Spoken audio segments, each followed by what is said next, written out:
welcome to the Next Canon podcast. My name is Danny Ray. You know that. And on this podcast, we are working to recreate and reimagine the American theater canon to make it more representative of what we want it to be. Hey, you guys. I'm so excited because today we have Kylie Rench. Say hi, Kylie.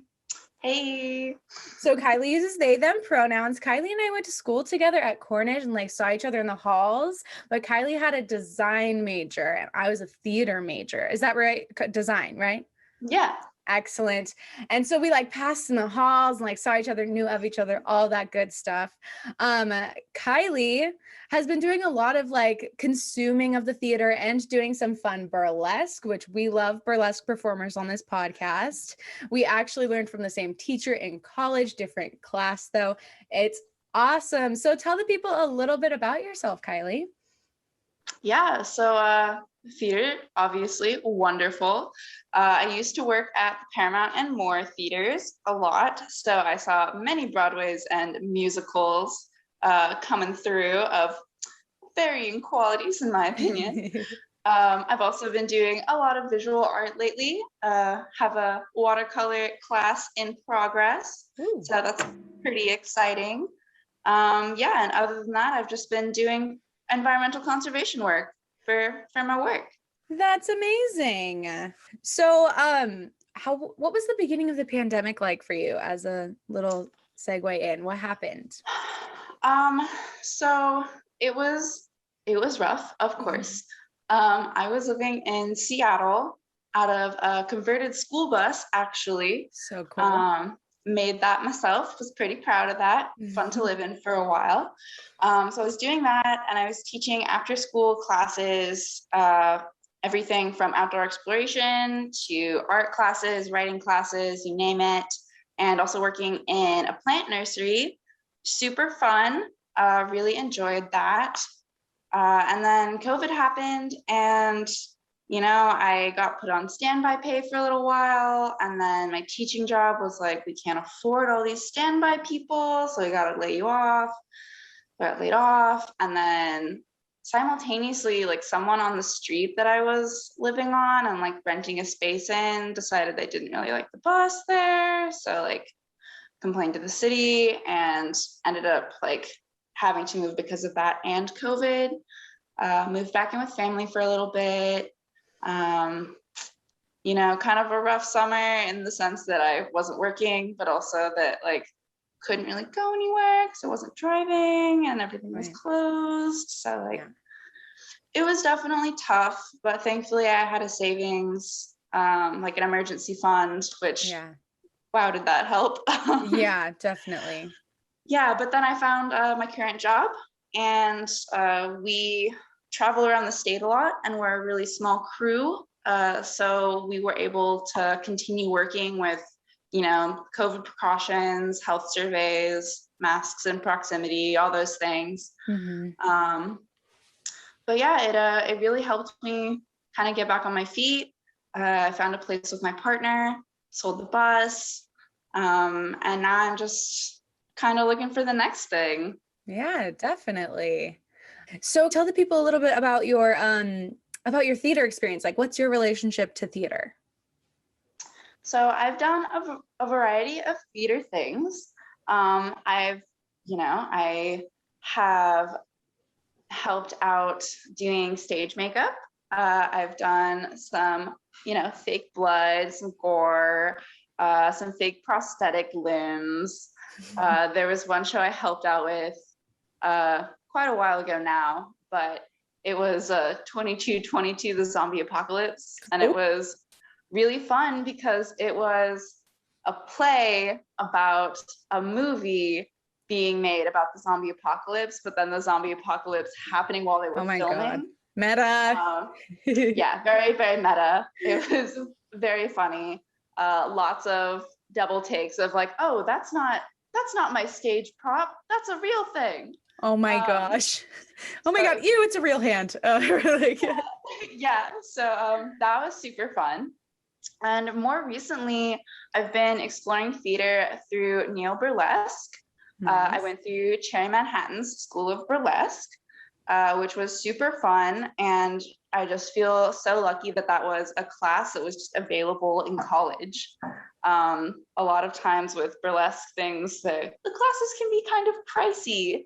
So I felt very lucky to have such a wonderful teacher without totally breaking my bank. Yeah, 100%. I love Cherry Manhattan, aka Katiana Vadabancourt. Love her. One of my directing instructors, also my burlesque teacher as well. And she moved to Grand Rapids, Michigan. If you're listening, I love you, Katiana.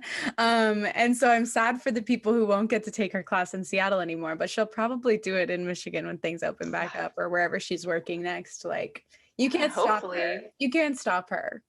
Nah, she's a force. She's a force to be reckoned with. Literally such a wonderful human being. So sending all the love her way. Absolutely. Yeah. And so that was about 3 years ago now. Wow, that's so long. Oh, shut up. Did you take the class after me? Was it 4 years ago? No, wait, what year did you take the class? I feel like I saw your name come up like the semester after me or something. So I took it, I think it was the fall of 2018. I took it my junior year. It was my senior year for me. Oh my God. Okay. The fall of, so that would have been the semester after me. I took it spring 2018 then, because I graduated, we graduated. Oh my God, I can't speak. 2019, right? Yeah. Okay, great. I was like, this happened. So yeah, you took it the semester right after me. But yeah, I loved hosting that show. I don't remember who hosted yours, but I think I was there doing tickets or something, maybe. Yeah, I think you were ticketing. Yeah, I remember, because I just was like, let me do the Z's please again, por favor. Like, I would love to. We love it. It's just such fun, like, character building. It's so similar to clown work. Like, I don't know if you've done any clown work, but like I took those classes at the same time, and they were definitely like informing each other. My clown is kind of a burlesque girl. Like, my clown in actual clown class's name was Trouble Baby, and she was from the 1950s, and she wore like fishnet stockings. Ooh. And she like had a big lean back. She was very seductive. There's a picture of me during the show where I was like throwing a trench coat over my shoulder and like staring down the camera in the audience, and I was like, oh, look at me. But it's like they really informed each other, and it was so funny. Similarly, in both, I felt like I didn't fully realize the characters until I was on stage. Like, it was so hard for me, and clown class was extremely difficult for me as someone who loves to do comedy but was not grabbing onto the concepts very well in clown. But when I was on stage, I was like, oh my God, I get it. Like, at the second show. And then I was like, dang it, I only just now got it, and it's over. Yeah, I felt very similarly when I did my showcase debut. Because, like, you know, you do the performance, like, for the class, for your grade, for, you know, just for the teacher and your peers. And then the next day you have like your official like live showcase for the public. And I, not having like the strongest theater background, was having kind of a challenging time trying to fully realize this character that I had a lot of like wants and ambitions for, but was at the same time like, you know, building my self-confidence and trying to like figure out like what makes me feel sexy and like how I can embody that in a way that like makes other people also feel sexy, but included, you know? And so my grade performance was like, okay, you know, I had a wardrobe malfunction and like I played it off, but it was like, you know, not the best. But then I did the showcase and it went off without a hitch, and I had like the full confidence, you know, like totally packed audience. And I was like, oh, this is what it is. Okay. And then I just clicked. 100%. And so I was like, okay, now I need to do this. Yeah. You get the little bug once you get the audience and the lights and the sound, everything comes together and you're like, I am everything. And it's like, the adrenaline of like, okay, this is my 5 minutes, you know, I'm doing it. And then it goes so fast. Right. And then you're like, oh, okay, what's the next one? Where am I going? Absolutely. And like, I think the lights really change something, because like having an audience can be scary if you can see their faces. Exactly. I remember I was in, I don't know if you remember this, but I was in Belters Anonymous. Do you remember what that was? Oh. It was like a whole bunch of singers singing a lot of songs. Yeah. And so I was in Belters Anonymous our freshman year in the spring.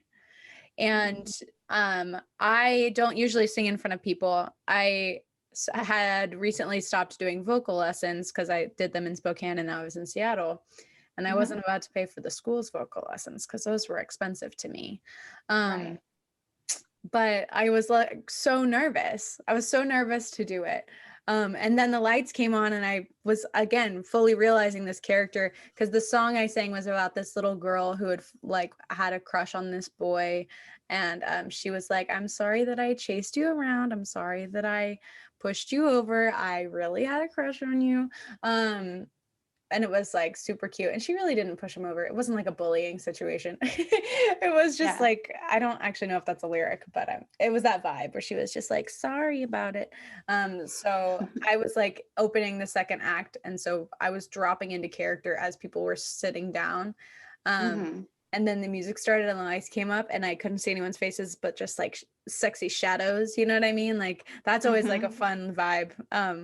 But I really did it, and I was on key. I was in time with the music, which is very hard for me for some reason. I don't know. Like I was doing the thing. And then I had my friends. I wasn't in the musical theater department, and my friends in the musical theater department were like, so are you gonna switch to musical theater? And I was like, so what are you doing? I was like, absolutely not. I'm going to be a director, so I'm going to stay in original works. Thank you. I was like, I appreciate the compliment. So, excellent. Thank you so much for that compliment.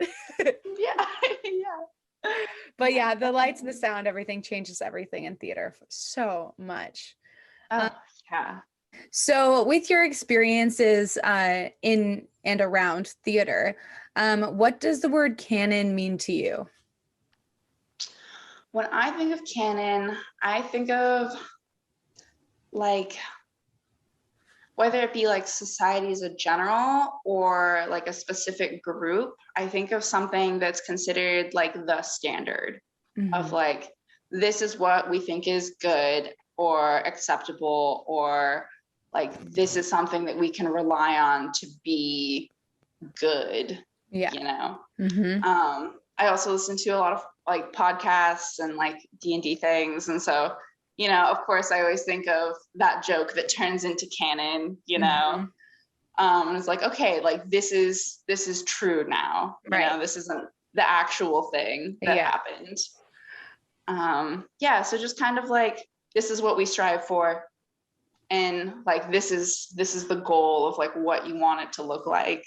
Right. There's so many different like areas where canon is a thing, like in a universe of books, or in like the Marvel universe, or in the DC universe, or in whatever universe. It's so interesting. And then when you think about it in theater, it's like so boring. Number one, a lot of the canon shows are extremely boring to me. Sorry, canon shows, some of you are boring.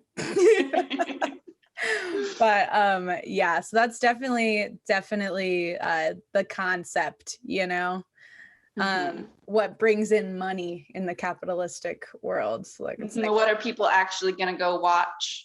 What can we rely on for people to come see? Oh my God, honey, they're doing White Christmas. Let's go. You know? I don't know what that voice was, but I liked it. Yeah, very dapper. Oh, like very nasal. She's fancy. But yeah. It's wild. So in your experiences seeing the theater at the theaters that you've worked at before, and any theater that you've seen ever, what's your show that's got to go?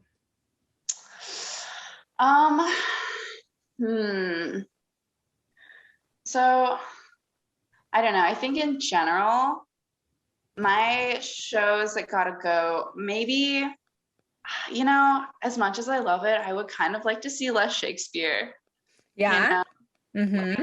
like it's great, it's classic, you know, people know it and love it, but like let's mix it up, you know, like Definitely.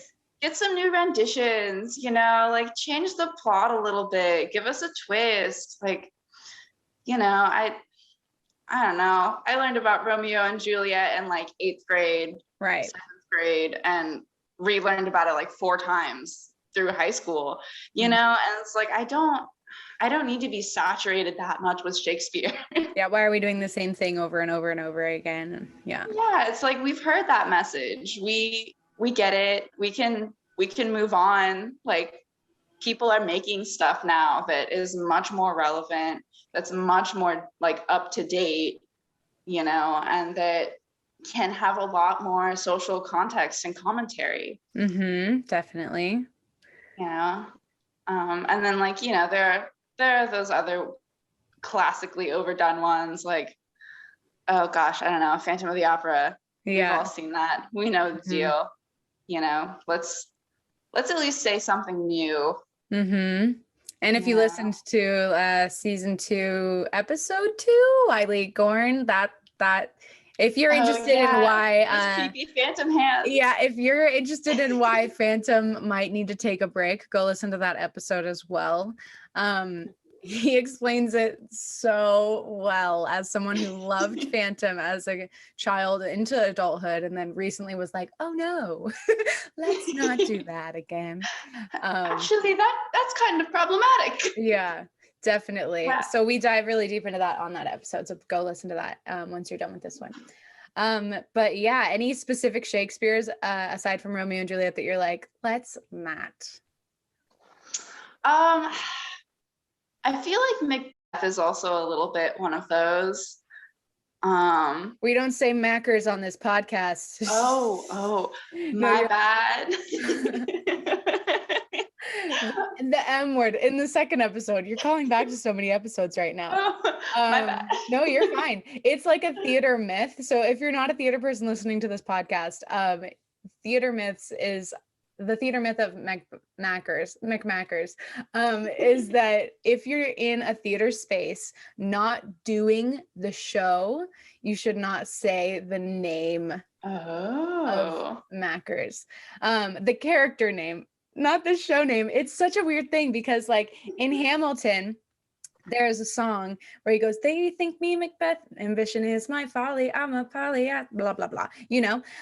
But right before he says a line where he's like, it starts with like another Scottish tragedy without my having to name the play. So without having to name the play, they think me Macbeth. So they can say the character name, but not the play name or some rendition of that. Because if you do, in the past olden days, like sets would fall, people would die, like shit would go down. Gosh. And so there's a big like curse of Mackers. So I was like, since Great. sort of a performative theater space, maybe like, well, it was just a joke in that episode. And so my brain just went, oh my God, you just said the M word. Yeah, gosh, I'm gonna have to call it Mackers now. Yeah, so Mackers is the one. Yeah, we spent like a month in that in high school, and it wasn't even a theater class. It was just a lit, like an AP lit class, which was great, fantastic class. But we just spent so long on it, and like I feel like it's just one of those ones that's just done all the time, like every year, like multiple places are doing it. Unless you do something really cool with it, I think leave it alone. And like that in itself is like a social commentary of like, hey, we're updating this, and like, yeah, we can all have a female or like non-binary cast. We can do that, you know, it doesn't have to just be what it's always been. Right. Totally. It's totally, there's so many good ones happening too. So it's like, if you're not going to change it up, let's get rid of it. You know what I mean? Like, or just don't touch it. Leave it on the shelf if you're not going to do something crazy with it. Another example is an example of Hamlet that Meme Rosa Garcia and Wiley were working on. Meme wrote House of Sueños, and it was a podcast, and it was told through the eyes of their life. So like they basically were like, I see myself like as like I align myself with Hamlet. Like that is something that has so resonated with me throughout life and all these things. And it was really good, like so good. I don't know if it's still available to listen to at this point, but it was fantastic and like loved it.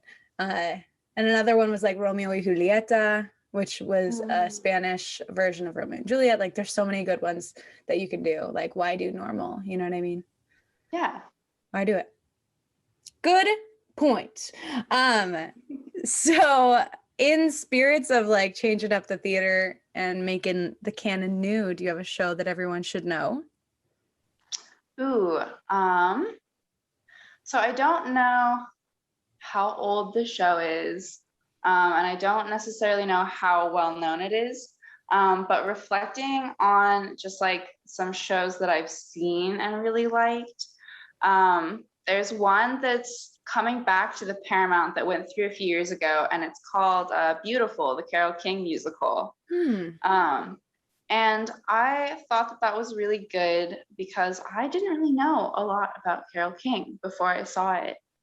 And I think it was really informative, and had a lot of commentary on like the time that it's representing, and just like kind of how this woman is making all these things, but then not necessarily getting the credit that she deserves for it, you know. And it's kind of, I don't know, I think it's a good commentary on like, hey, like we should make more stuff about people who aren't getting the recognition that they deserve, you know?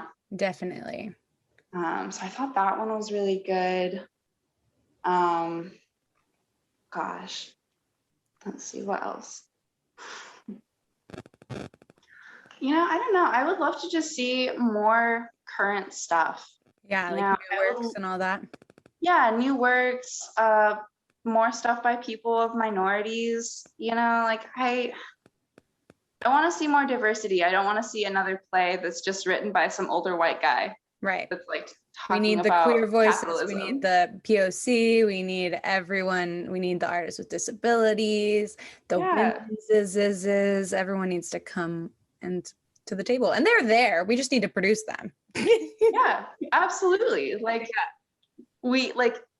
Shakespeare is wonderful and super cheap to produce and like, you know, a surefire way to get audience, but like we need to be talking about the current problems and challenges that people are facing, because like we're not there anymore, and like our current context is so ripe with issues that need to be discussed or new themes that need to be explored. And you know, even in the past 10 years, like, you know, people are becoming more comfortable with themselves. People are coming out. People are, you know, really owning their pronouns. You know, people are finding that courage, and that's like societal acceptance that we can just do these things now. Yeah. And why not talk about that? Why not explore those things more? Definitely. You know? Yeah, absolutely. It's like, why are we telling the same stories when there are real stories happening that we aren't producing? Yeah. Like, what are we doing there? Yeah, like I want to hear about the hardships of, you know, that person of color living on the street, you know, and their joys. You know what I mean? Like we don't just need their like any sad stories. You know what I mean? It's everything is in multitudes. You know what I mean? Like we want everybody's joy, and we want their sadness, and we want their heartbreak, and we want to like hold space with that. You know what I mean? Like experience via theater. That's like the whole thing about theater. It's like an experience, you know? Yeah. Well, and to widen our perspectives on things, you know, maybe we've never considered how that person is living. Right. Or maybe we only see like the dust jacket of the book, you know? Yeah, definitely. And like if you open the book and read it, then you have not only a broader perspective, but you have a greater sense of empathy. You have a greater appreciation for that person. And, you know, I think it just really increases the humanity within a broader range of people. Right. Definitely. Absolutely. Well, do you have any shows or anything that you'd like to promote today? So I have been applying to shows. There have, I think this thing is happening where when things are opening back up, I think producers are kind of like reaching out to all of the people that they know Perhaps. first before like actually putting up open calls for things, which totally makes sense and respect and get that. Don't have a lot of shows right now. Well, just shows happening around you that you might know about that you're like, oh, this looks like it's going to be cool or something like that. Ooh, yeah, let me see. Shows, promo, self-promo, anything like that. Yeah, so of course, Carole King, Beautiful, the musical is coming up.